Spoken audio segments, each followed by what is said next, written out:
आपने अक्सर ये कहावत सुनी होगी कि जो 99 के फेर में फंस जाता है उसका सुख चैन सब गायब हो जाता है। क्या है ये 99 का फेर?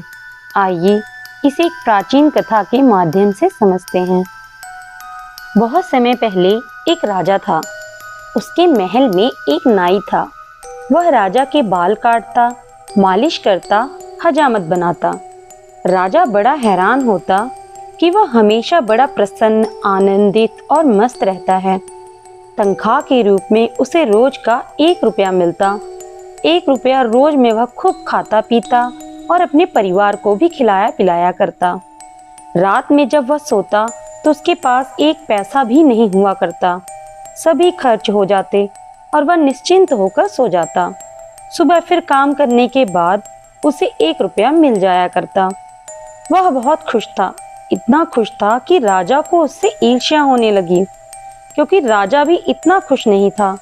खुशी कहाँ, उदासी के बोझ और चिंताओं के पहाड़ उसके सिर पर थे। एक दिन उसने नाई से पूछा, तुम्हारी प्रसन्नता का राज क्या है? मैंने तुम्हें कभी उदास या चिंता में नहीं देखा।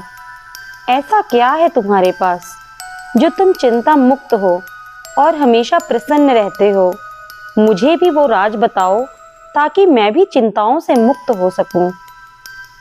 नाई ने कहा, महाराज, मेरे पास कोई राज नहीं है। मैं तो पढ़ा लिखा भी नहीं हूँ, ना ही बुद्धिमान हूँ। आपके यहाँ काम करके जो 1 रुपया मुझे रोज का मिलता है उसी से मेरा घर चलता है। लेकिन मैं भी आपको देखकर चकित होता हूँ कि आपके दुखी होने का क्या कारण है।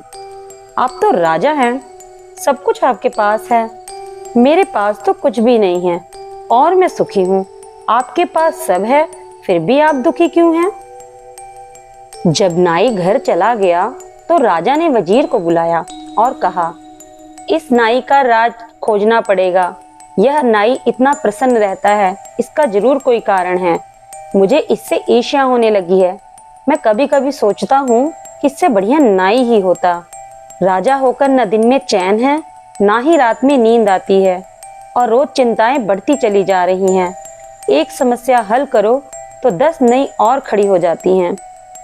वजीर ने कहा, महाराज, आप निश्चिंत हो जाएं, मैं उस नाई को सही किए देता हूँ। वजीर तो गणित में कुशल था ही। राजा ने कहा, क्या करोगे? वजीर ने कहा, कुछ नहीं, बस आप देखते जाइए। वजीर 99 रुपए एक थैली में रखकर रात को नाई के घर में फेंक आया। जब सुबह नाई उठा तो उसने वो थैली देखी। उसमें कुछ रुपए थे। उसने 99 गिने। बस वह चिंतित हो गया कि 1 रुपया और डालना है और 100 पूरा हो जाएगा। बस 1 रुपया आज मिल जाए तो आज उपवास ही रखेंगे, 100 पूरे कर लेंगे। बस उपद्रव शुरू हो गया। कभी उसने इकट्ठा करने का सोचा ना था। इकट्ठा करने की सुविधा भी ना थी। 1 रुपया मिलता, वह पर्याप्त था जरूरतों के लिए। कल की उसने कभी चिंता ही ना की थी। कल उसके मन में कभी छाया ही ना डालता था। वह हमेशा आज में ही जीता था। आज पहली बार मन में कल उठा। 99 पास में थे, 100 करने में देर ही क्या थी। सिर्फ एक दिन तकलीफ उठानी थी कि 100 हो जाएंगे। उसने दूसरे दिन उपवास कर दिया। लेकिन जब दूसरे दिन वह राजा के पैर दबाने आया तो वह मस्ती ना थी, उदास था, चिंता में पड़ा था, मानो कोई गणित चल रहा हो उसके मन में। राजा ने पूछा, आज बड़े चिंतित मालूम होते हो, क्या बात है? उसने कहा, नहीं हजूर, कुछ भी नहीं, कुछ नहीं, सब ठीक है। मगर आज बात में वह सुगंध ना थी जो सदा होती थी। सब ठीक है ऐसे कह रहा था जैसे सभी कहते हैं सब ठीक है। जब पहले कहता था सब ठीक है तो और बात होती थी। आज औपचारिक ही कह रहा था। काम करने के बाद उसे 1 रुपया मिला और उसने 100 पूरे कर लिए। लेकिन अब दूसरी चिंता शुरू हो गई। अब वह 100 रुपए का मालिक था। नगर में और भी 2-4 लोग थे जो धनवान थे। अब वो उन लोगों की श्रेणी में आ गया। अब किसी तरह 200 हो जाएं तो मैं इनसे आगे निकल जाऊंगा।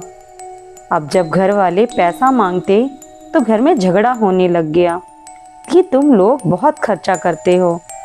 अब सारा दिन चिंता लगी रहती है कि कैसे जल्दी से जल्दी पैसे इकट्ठे किए जाएं। राजा ने नाई को जब कुछ दिनों से लगातार चिंतित देखा तो उससे कहा, नहीं, मैं नहीं मानूंगा। तुम उदास दिखते हो, तुम्हारी आंख में रौनक नहीं, ऐसा लगता है तुम रात को ठीक से सोते भी नहीं। नाई ने कहा, अब आप पूछते हैं तो आपसे झूठ कैसे बोलूं? कुछ रातों से ठीक से नहीं सो पाया हूं, लेकिन सब ठीक हो जाएगा, आप घबराएं मत। लेकिन वह चिंता उसकी रोज बढ़ती गई। 200 पूरे हो गए तो वह सोचने लगा कि अब 200 तो हो ही गए हैं, अब धीरे धीरे इकट्ठा कर लें तो कभी 1000 हो जाएंगे और वो नगर के सेठ की बराबरी में आ जाएगा। अब एक एक कदम उठने लगा। वह 2 महीने में बिल्कुल ही ढीला ढाला हो गया। उसकी सब खुशी चली गई। राजा ने कहा, अब तू बता ही दे सच सच, मामला क्या है? क्या मेरे वजीर ने कुछ किया है तुम्हारे साथ? तब वह नाई चौंक उठा और बोला, क्या मतलब आपका? वजीर? अच्छा, तो अब मैं समझा। अचानक मेरे घर में एक थैली पड़ी मिली मुझे, उसमें 99 रुपए थे।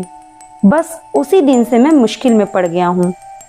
पहले 100 पूरे किए, फिर 200 और अब धन इकट्ठा करने में लगा हूँ और सुख चैन सब गायब हो गया है। यही है 99 का फेर। आज इंसान केवल धन कमाने में लगा हुआ है और अपना सुख चैन सब गवाता जा रहा है। आपको यह कहानी कैसी लगी हमें कमेंट बॉक्स में बताएं। इस वीडियो को लाइक करें और अगर अभी तक आपने चैनल को सब्सक्राइब नहीं किया तो चैनल को सब्सक्राइब कर लें, बेल आइकन को प्रेस कर लें ताकि हमारे आने वाली वीडियोस की नोटिफिकेशंस आपको मिलती रहें। ऐसी और भी कहानियों के लिए हमारे साथ बने रहें। धन्यवाद।